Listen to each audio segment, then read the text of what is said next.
I try not to get too worked up about baseball Hall of Fame discourse, but I'm only human after all. The MLB Hall of Fame is incredibly flawed and borderline stupid in its processes sometimes, and I just need that to be said every time I begin a discussion about it. But I'm someone who cares passionately about baseball history and honoring the deep lineage of our sport, and I'm sure you are too. As it stands, Cooperstown currently houses 351 members total, 278 of those being former players. Of those 278 former players, only 22 of them, or roughly 8%, were primary center fielders, one of the most important positions on the diamond. And if you think that's ludicrous, how about the fact that only 3 of those 22 center fielders played a major league game in the last 50 years of the league? Ken Griffey Jr., Willie Mays, and Kirby Puckett, all 3 very deserving. There are hopefully more on the horizon. Carlos Beltran is seemingly a lock to get his nod sooner rather than later, as he's already accumulated 70% of votes in his 3rd year on the ballot, with weaker groups to come. There's also Mike Trout, of course, who's probably the biggest lock among position players right now, to be inducted when he hangs up his cleats, despite his days in center field being over. The thing is, an entire generation of elite center fielders are in danger of being completely forgotten by the MLB Hall of Fame. Kenny Lofton, a 17-year veteran with over 2,000 hits and one of the highest stolen base totals in the history of the game, lasted just 1 year on the ballot before being shaved off. Jim Edmonds, who played immaculate defense and slashed an OPS over 900 in his own 17-year career, also lasted just 1 year on the ballot. Andruw Jones, who remains on the ballot now and has been climbing, has just 2 more shots at making it in before his voting eligibility expires. These 3 players defined an entire generation of baseball at one of the most impressive and difficult positions on the diamond, and yet it feels like the Hall of Fame hates their existence.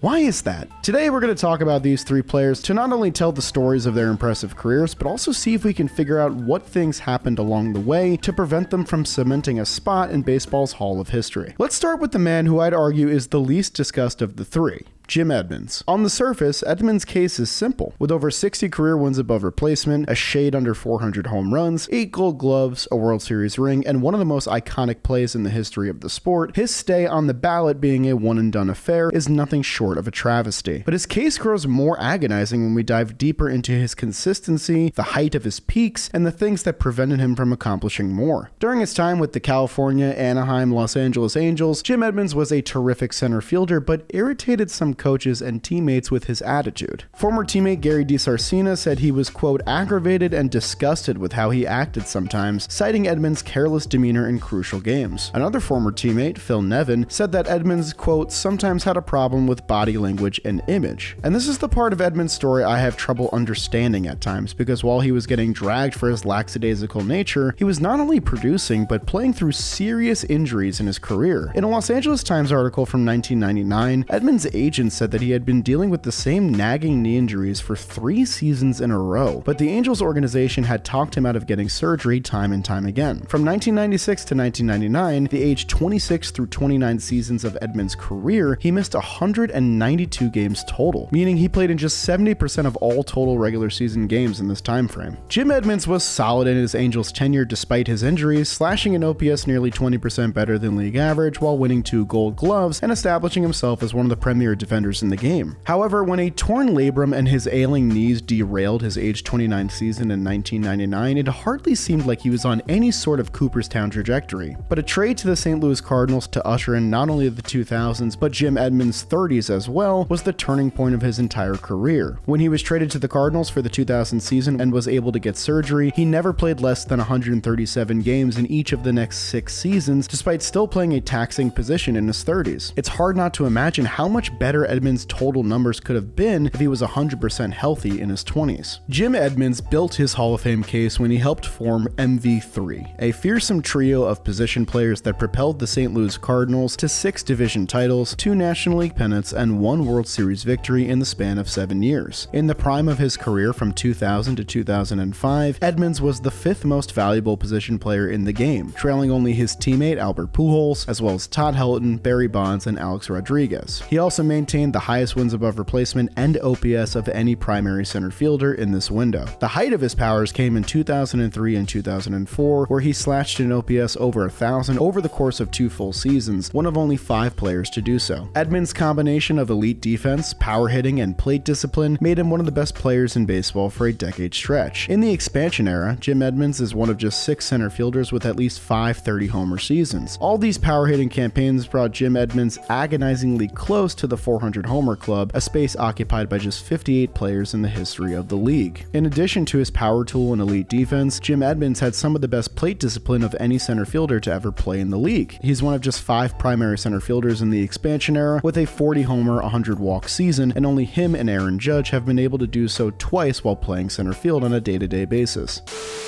Hey, Jim Edmonds, right? They say you have an amazing ability to hit left-handed pitching. I do all right. Well, what's your secret? I mean, left-handed hitters usually stink against left-handed pitchers. Look, man, some people steal bases. I hit left-handed pitching, all right? No, hey, that's cool. That's cool. Whoa. Edmonds would end up playing until 2010, retiring at age 40 after suffering a torn Achilles, and he would enter the Hall of Fame ballot 6 years later in 2016. Edmonds' ballot was absolutely stacked, to say the least. That same year, Ken Griffey Jr. was a near unanimous first-year ballot entry, while Mike Piazza got the nod in his 4th year. Competing for votes were 10 other guys that would make it through eventually, including Jeff Bagwell, Trevor Hoffman, and Larry Walker. Outside of them were the usual tug-of-war steroid candidates, including Barry Bonds, Roger Clemens, and Sammy Sosa. Simply put, there was an insane amount of talent on the 2016 ballot, and it resulted in Jim Edmonds getting left behind. Whether you want to blame it on him losing key playing time in his 20s, the comments made by his teammates and coaches, or him simply getting overshadowed by the other members of MV3 and Scott Rowan and Albert Pujols, who are now both Hall of Famers, there's no denying that all these factors played a role in Jim Edmonds being omitted from Cooperstown. One last thing here. Jim Edmonds fell just 7 home runs and 2 Gold Gloves short of the elusive 400-homer 10 Gold Glove Club, a group occupied by only 4 players in MLB history. 3 of them are Mike Schmidt, Ken Griffey Jr., and Willie Mays, all of whom reside in MLB's Hall of Fame, and Edmonds likely would have joined them with ease had he not dealt with so many injuries in his Angels tenure. The 4th member, though, is not a Hall of Famer. His name? Andruw Jones.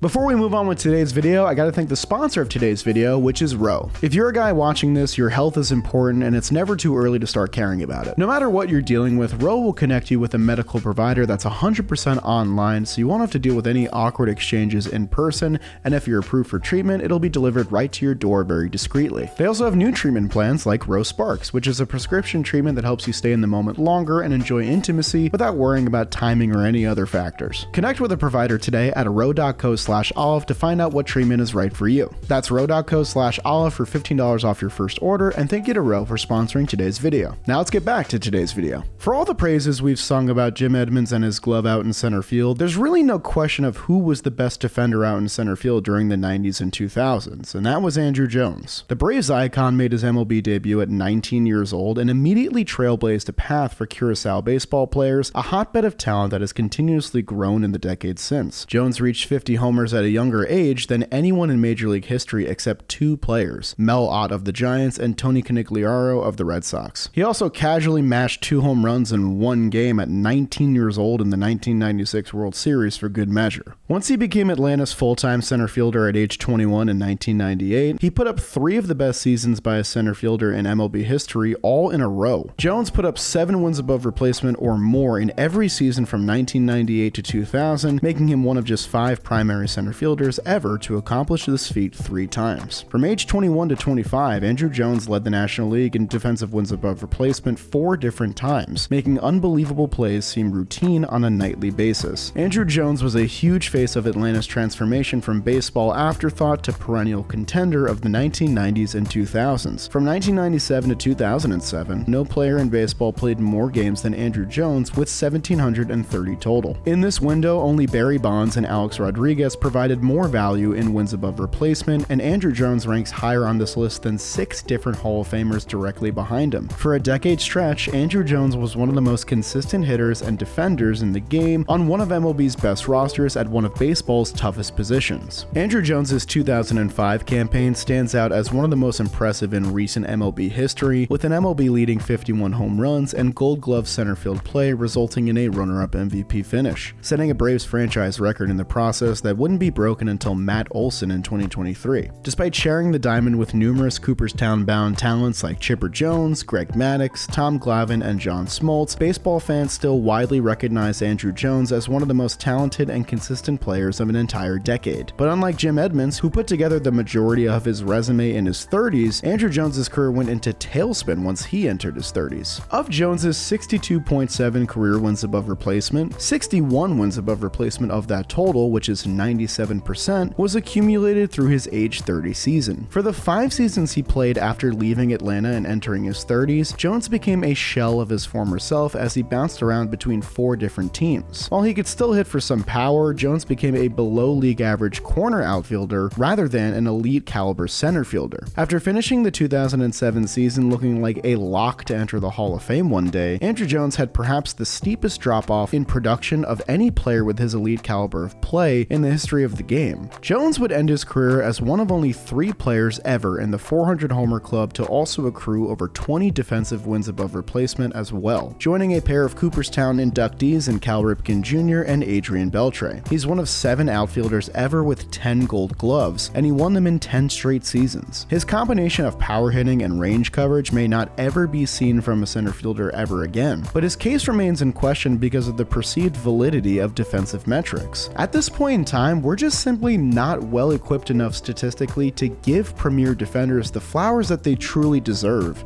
and Andruw Jones might be the most egregious case of all. Funnily enough, the man who ushered in Andruw Jones's ascension to top center fielder in the game was Kenny Lofton, who spent 1 year with the Braves before going back home to Cleveland. While Andruw Jones and Jim Edmonds brought a combination of elite power hitting and defense to their profile, they had one contemporary who delivered a rarely seen dimension of speed in that very era. There are not many players in MLB history who have an even slightly comparable level of base running to the legendary and late Rickey Henderson, but Kenny Lofton is a man I would certainly place in that category. One of just 7 players in the expansion era with 6 different seasons of 50 stolen bases or more. In the first half of his career, Lofton spent 9 of his 10 full seasons with the Cleveland Indians, helping to return that franchise to contention with 5 straight division titles from 1995 to 1999. Not only that, he was still revered as one of the best defenders in the league during his prime. From 1992 to 2001, Kenny Lofton had the 4th highest wins above replacement among all players at 52.8, trailing only Barry Bonds, Jeff Bagwell, and Ken Griffey Jr. For a decade stretch, you can make a legitimate argument that Kenny Lofton was a top 5 position player in the league, and he was accruing all this value in an electric and unique way. Also, if you couldn't tell already, I'm incredibly biased towards Kenny Lofton. He's one of my favorite players of all time. He's been my YouTube bio description ever since I started this channel, and I have a whole nother video about his Hall of Fame case, so if you want more Kenny Lofton love and discourse, go check it out. One of the most confusing aspects of Kenny Lofton's Hall of Fame snub is why exactly he was overlooked in the first place. He was a beloved fan favorite. He dominated a specific statistical category, he racked up some Gold Gloves, and routinely appeared in the playoffs throughout his entire career. The reason, in my mind, can be one of 2 things: the chaotic nature of his Hall of Fame ballot in 2013, and the fact that for the second half of his career, Kenny Lofton became perhaps the most notable baseball nomad in recent history. Let's start with the latter. Kenny Lofton became the gold standard of baseball journeyman, playing for 9 different teams from 2002 to 2007, and almost every year he was a mercenary for hire for a team trying to win a championship. Rumors that Kenny Lofton is on the move again. Where to now? He's going back to the Dodgers? Any baseball news? Looks like Kenny Lofton may be traded to the Boston Red Sox. Inside sources tell me he's heading to New York. Kenny Lofton stuff?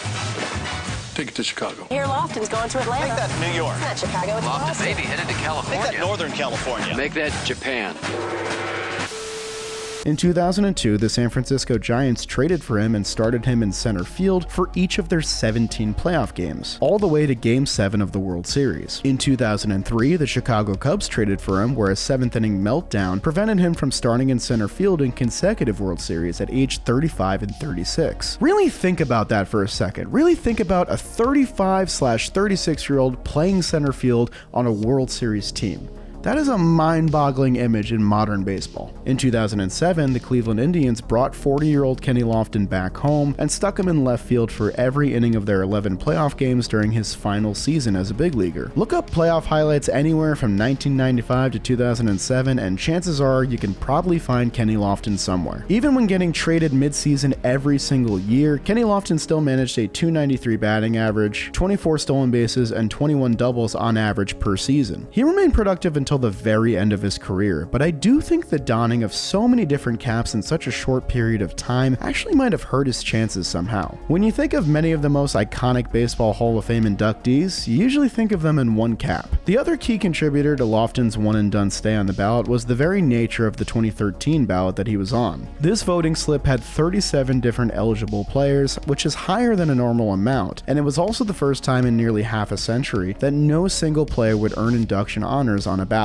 Unfortunately for Kenny Lofton, who was verifiably not a steroid user, he shared a first year on the ballot with several other controversial figures, like Roger Clemens, Barry Bonds, Sammy Sosa, and Mike Piazza. Because of these major players with some form of PED implications also hitting the ballot for the first time, the discussion became all about them, all about steroids and their role in the Hall of Fame. While all of them managed to get enough votes to remain on the ballot to continue the discourse for another year, Kenny Lofton's 3.2% in the background killed his chances on site. I also got the chance to speak with Kenny Lofton recently. Seriously, what the fuck is my life? Thank you guys so much for supporting me. And he also got to share some thoughts here when I showed him my YouTube bio about how I thought he should be in the Hall of Fame.